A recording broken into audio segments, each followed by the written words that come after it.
To live without philosophizing is in truth the same as keeping the eyes closed without attempting to open them. There is nothing so strange and so unbelievable that it has not been said by one philosopher or another. In order to seek truth, it is necessary once in the course of our life to doubt, as far as possible, of all things. Truths will be discovered by an individual rather than a whole people. The first precept was never to accept a thing as true until I knew it as such without a single doubt. The first precept was never to accept a thing as true until I knew it as such without a single doubt. We do not describe the world we see the world we can describe. Because reason is the only thing that makes us men and distinguishes us from the beasts, I would prefer to believe that it exists in its entirety in each of us. Our convictions result from custom and example very much more than from any knowledge that is certain. There is nothing more ancient than the truth. When it is not in our power to follow what is true, we ought to follow what is most probable. An optimist may see a light where there is none, but why must the pessimist always run to blow it out? I could not possibly be of such a nature as I am, and yet have in my mind the idea of a God, if God did not in reality exist. God created both myself and everything else. By God, I understand a substance which is infinite, independent, supremely intelligent, supremely powerful. The reading of all good books is like conversation with the finest men of past centuries. With me, everything turns into mathematics. I paid special attention to arithmetic and geometry. But in my opinion, all things in nature occur mathematically. The two operations of our understanding, intuition and deduction, on which alone we have said we must rely in the acquisition of knowledge. Perfect numbers like perfect men are very rare. These long chains of perfectly simple and easy reasonings by means of which geometers are accustomed to carry out their most difficult demonstrations had led me to fancy that everything that can fall under human knowledge forms a similar sequence.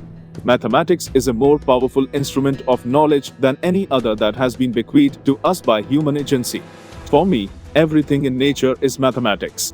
If we possessed a thorough knowledge of all the parts of the seed of any animal, we could from that alone deduce the whole conformation and figure of each of its members. Each problem that I solved became a rule which served afterwards to solve other problems.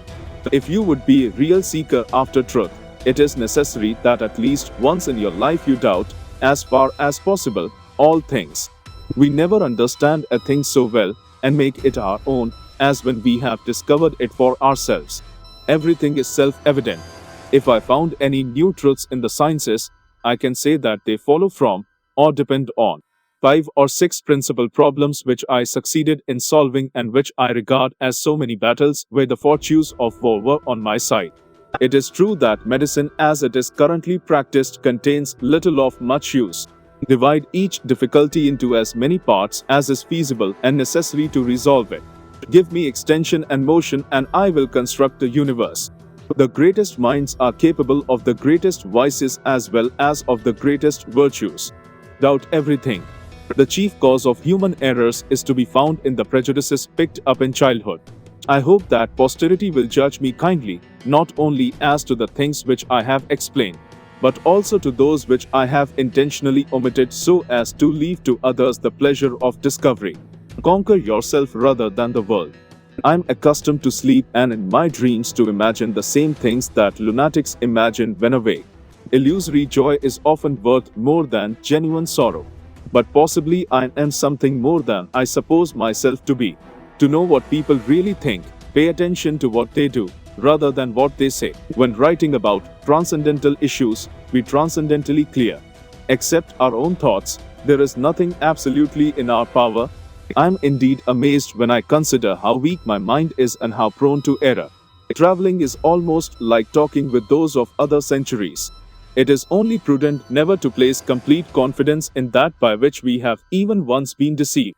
I also considered how the same person, with the same mind, who was brought up from infancy either among the French or the Germans, becomes different from what they would have been if they had always lived among the Chinese or among the cannibals. It is not enough to have a good mind, the main thing is to use it well. Even the mind depends so much on temperament and the disposition of one's bodily organs that If it is possible to find a way to make people generally wiser and more skillful than they have been in the past, I believe that we should look for it in medicine. Whenever anyone has offended me, I try to raise my soul so high that the offense cannot reach it.